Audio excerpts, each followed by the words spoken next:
You may not agree with me, but I think one of the biggest things that chiropractic offers people is hope.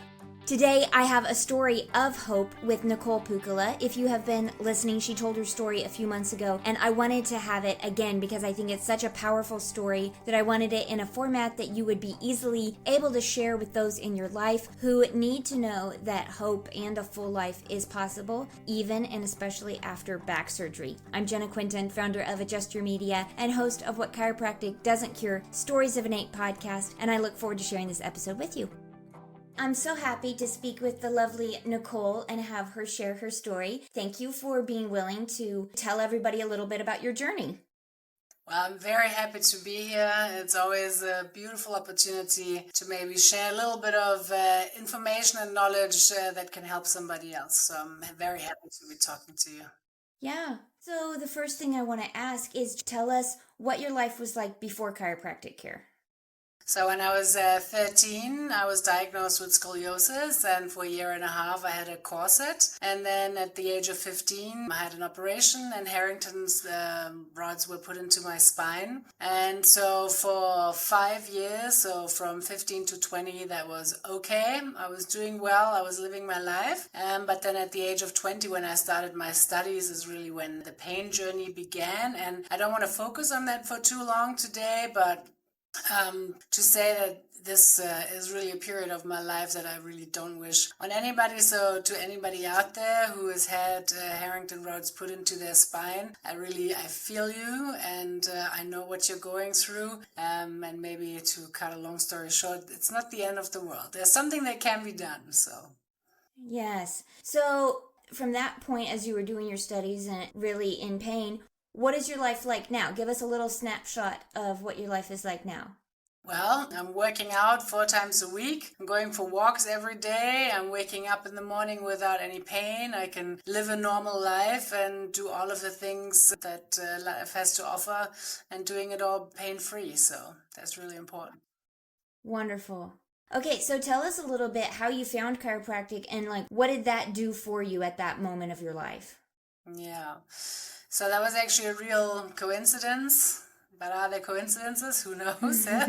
So I was in such a terrible pain state that in the middle of the night I went to the emergency room to be checked on, and they couldn't help me. They did all kinds of tests and just said, well, we can't help you. And they just gave me painkillers and sent me home. And my grandfather actually said, I know a really great orthopedist. You should give him a call. He has great hands. So I called him, but in that particular week, he was on vacation, and on his answer machine was the telephone number of Dr. Mark Stiers here in Hamburg, Germany.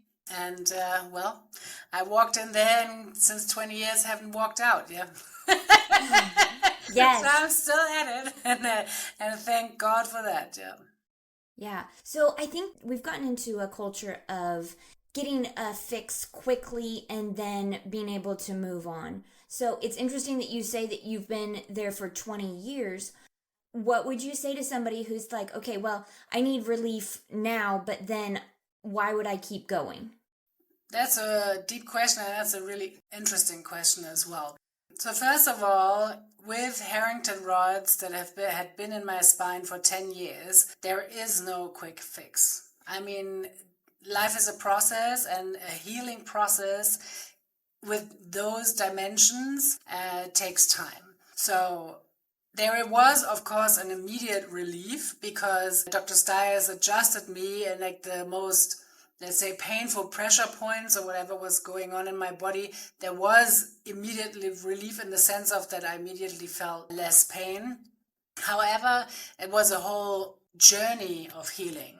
And it's a layered journey as well, right? So I would say out of the 20 years, maybe the first 2 years were kind of acute healing, I would call it, yeah. And then from year 2, I don't know, until maybe 5 or 6 even, that was when the deeper layers of the healing were going on. And then about year 7, I'm quoting Dr. Stiers, who says that my spine or the Harrington rods merged with my spine and with my body. So what had been kind of an intruder and an invader in my physical being became a part of me. And that's really very important, because I think it's also not just a physical thing, but in my own mind, I always felt like it's like a sliding door life vision, right? Looking at it like, well, where would I be now if I didn't have the operation? What would I be doing now if I didn't have the operation? So there was always kind of a little bit like a comparison in my mind. And with the mergence of the physical, also the spiritual and the emotional just all merged together. And so now, after 20 years, it's just a question of maintenance, basically. But there's also continued healing. I mean, if I'm spending a weekend on my sofa and I'm, lying there in a bad position, I think like anybody, I will just have pain. So it's a case of, relieving that, but also just making sure that everything is at a high resonance, and that I'm functioning not just for my spine, but everything in my body, just to keep it as high functioning as I possibly can. So, for example, when I have a cold or something like that, I mean, they just come and go so quick, because everything is just functioning at a really high level.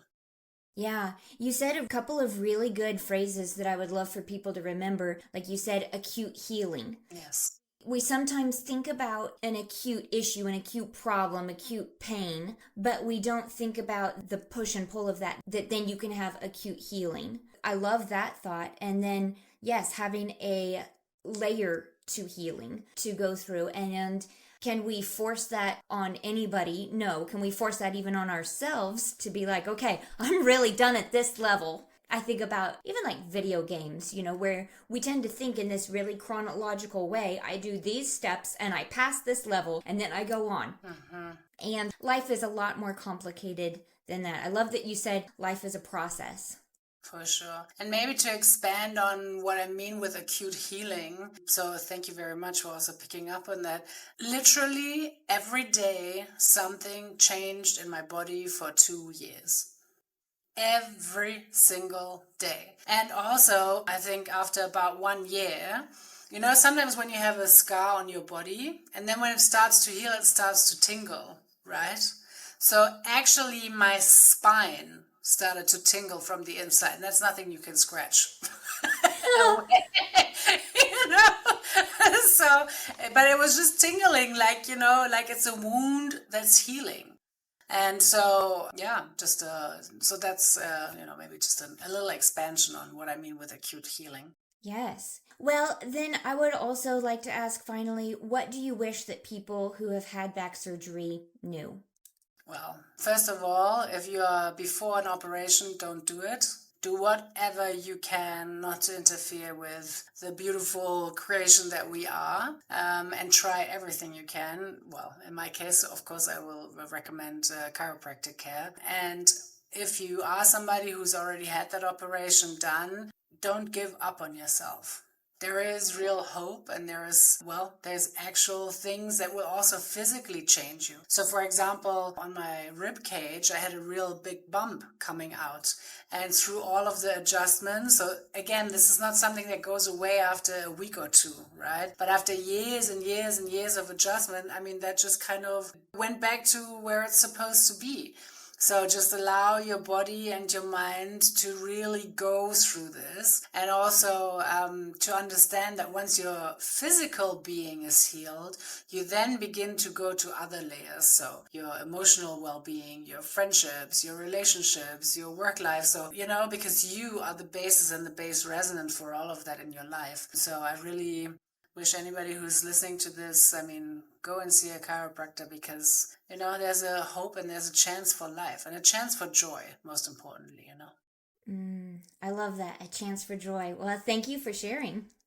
Thank you.